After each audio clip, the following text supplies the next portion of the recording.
आज की वीडियो में हम बात करेंगे संविधान के आर्टिकल 190 के बारे में, जिसकी की हेडिंग है वेकेशन ऑफ सीट्स, यानी स्थानों का रिक्त होना। असल में इस आर्टिकल में उन 5 ग्राउंड्स के बारे में बात की गई है जिनके बेसिस पर स्टेट लेजिस्लेचर यानी राज्य विधानमंडल के एक मेंबर की सीट वैकेंट डिक्लेयर की जा सकती है, यानी किसी मेंबर को अपने पद से हाथ धोना पड़ सकता है। आज की इस वीडियो में इन 5 ही ग्राउंड्स को मैं आपको बताने वाला हूं इतनी आसान ट्रिक्स के साथ कि आप इन्हें फिर कभी भूल ही नहीं पाएंगे। तो आइए फिर पहले जान लेते हैं इन 5 पॉइंट्स की हेडिंग्स और उसके बाद में बात करते हैं इनके बारे में डिटेल में। इन 5 में से जो पहला ग्राउंड है वो स्टार्ट होगा एबीसीडी के पहले लेटर ए से, यानी कि इसकी हेडिंग होगी अब्सेंस। कहने का मतलब कि ये इस बारे में बात करेगा कि एक मेंबर जब लंबे समय तक हाउस से एब्सेंट रह जाता है तो उसकी सीट जो है वो वैकेंट डिक्लेयर की जा सकती है। दूसरा जो पॉइंट है हमारी लिस्ट का वो रिलेटेड होने वाला है 2 के अंक से, यानी कि ये बात करेगा डबल मेंबरशिप के बारे में। कहने का मतलब कि अगर कोई व्यक्ति 2 या 2 से अधिक राज्यों के राज्य विधानमंडल का मेंबर बन जाता है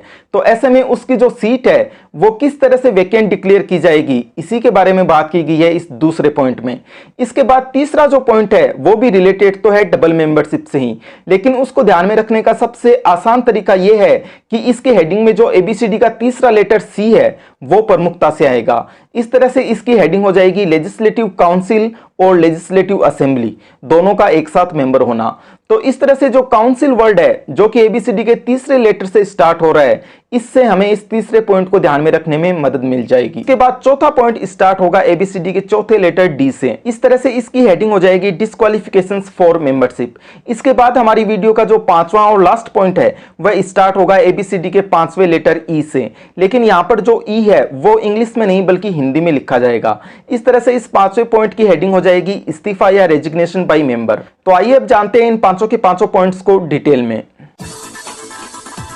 जैसा कि मैं आपको पहले बता चुका हूं कि एक मेंबर की सीट वैकेंट डिक्लेयर करने का जो पहला ग्राउंड है वो रिलेटेड होने वाला है मेंबर की हाउस में एब्सेंस से। कहने का मतलब ये हुआ कि अगर कोई मेंबर लगातार 60 डेज तक हाउस में एब्सेंट रह जाता है, वो भी बिना हाउस की परमिशन के, तो फिर हाउस में उसकी जो सीट है वो वैकेंट डिक्लेयर कर दी जाएगी। लेकिन यहां पर ध्यान रखने लायक बात यह है कि ये जो 60 दिनों का पीरियड है, इन 60 दिनों के पीरियड में उन दिनों को इंक्लूड नहीं किया जाएगा जहां पर हाउस की जो प्रोसीडिंग है वो लगातार 4 या 4 से भी ज्यादा दिनों के लिए प्रोरोग्यू या एडजन रही हो। इसी के साथ एक मेंबर की हाउस में एब्सेंस से रिलेटेड जो पहला पॉइंट था वो तो हो गया है कंप्लीट।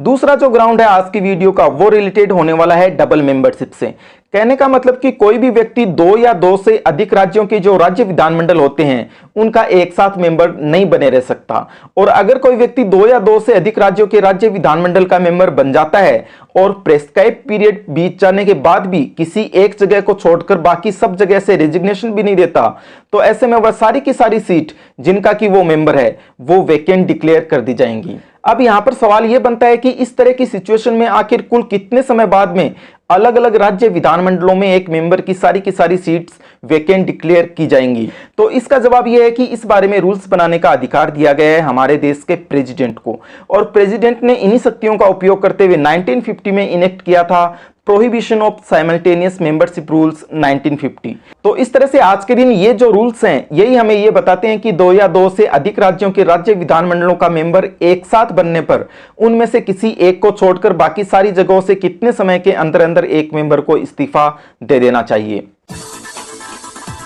तीसरा जो ग्राउंड है एक मेंबर की सीट वैकेंट डिक्लेयर करने का वो भी रिलेटेड तो है डबल मेंबरशिप से ही, लेकिन इस ग्राउंड की जो हेडिंग है उसमें एबीसीडी का जो तीसरा लेटर है सी वो प्रमुखता से आएगा। तो इस तरह से इस तीसरे ग्राउंड की हेडिंग हो जाएगी लेजिस्लेटिव काउंसिल और लेजिस्लेटिव असेंबली, दोनों का एक साथ मेंबर होना। कहने का मतलब ये हुआ कि कोई भी व्यक्ति एक ही राज्य की विधानसभा और विधान परिषद दोनों का एक साथ मेंबर नहीं बन सकता, और अगर ऐसा होता है तो उस मेंबर की किसी एक हाउस में सीट वैकेंट डिक्लेयर करने के लिए कानून बनाने का अधिकार दिया गया है राज्यों के राज्य विधानमंडल यानी स्टेट लेजिस्लेचर्स को। इसी के साथ एक मेंबर की वेकेशन ऑफ सीट्स का जो तीसरा ग्राउंड था जो कि रिलेटेड था डबल मेंबरशिप से वो हो गया है कंप्लीट। एक मेंबर की सीट वैकेंट डिक्लेयर करने का जो चौथा ग्राउंड है उसकी हेडिंग स्टार्ट होगी एबीसीडी के चौथे लेटर डी से, जो कि है डिस्क्वालिफिकेशंस फॉर मेंबरशिप। यहां पर कहने का मतलब यह हुआ कि अगला जो आर्टिकल है आर्टिकल 191 उसमें एक मेंबर की डिस्क्वालिफिकेशंस के जो ये 6 ग्राउंड्स दे रखे हैं। इन 6 ग्राउंड्स में से किसी भी ग्राउंड के अधीन होने पर एक मेंबर की हाउस में सीट वेकेंट डिक्लेयर की जा सकती है। डिस्क्वालिफिकेशंस के इन 6 ग्राउंड्स के बारे में मैंने डिटेल में बात की थी उस समय जब मैंने वीडियो बनाई थी आर्टिकल 191 के ऊपर।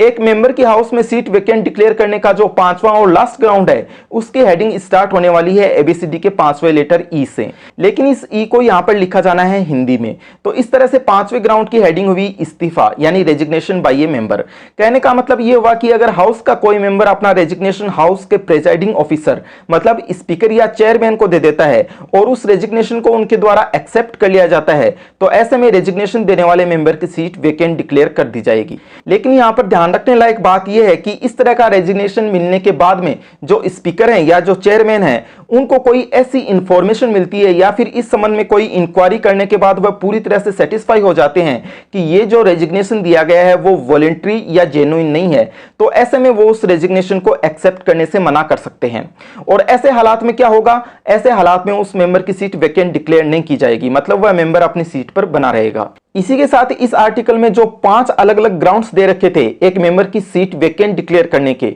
वो पांचों के पांचों ग्राउंड्स हमने कर लिए हैं कंप्लीट। बात करें अब आर्टिकल 101 और आर्टिकल 190 के बीच के डिफरेंस की, तो ये तो आप जानते हैं कि आर्टिकल 101 ऑलमोस्ट सेम ग्राउंड्स के बारे में ही बात करता था, लेकिन आर्टिकल 101 वाले जो 5 ग्राउंड्स थे किसी मेंबर की सीट को वेकेंट डिक्लेयर करने के लिए वो असल में रिलेटेड थे एक मेंबर ऑफ पार्लियामेंट से, जबकि आर्टिकल 190 वाले 5 ग्राउंड्स रिलेटेड हैं स्टेट लेजिस्लेचर के मेंबर से। तो इस तरह से इन दोनों आर्टिकल्स के प्रोविजन में एक ही बड़ा डिफरेंस है और वो बड़ा डिफरेंस असल में रिलेटेड है हमारी वीडियो का जो दूसरे नंबर का ग्राउंड है उससे। आर्टिकल 101 में तो इस दूसरे नंबर के ग्राउंड के तहत बात की गई है इस तरह की सिचुएशन के बारे में जहां की कोई व्यक्ति पार्लियामेंट और किसी स्टेट लेजिस्लेचर इन दोनों का एक साथ मेंबर बन जाता है तो फिर उसकी सीट किस तरह से वेकेंट की जाएगी। और वहीं जो आर्टिकल 190 है वहां पर बात की गई है इस बारे में कि अगर कोई व्यक्ति 2 राज्यों के राज्य विधानमंडल का एक साथ मेंबर बन जाता है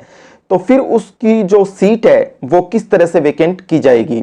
तो इस पर्टिकुलर पॉइंट को छोड़ करके बाकी जो सारे के सारे प्रोविजंस हैं इन दोनों आर्टिकल्स में वो हैं पूरी तरह से सेम।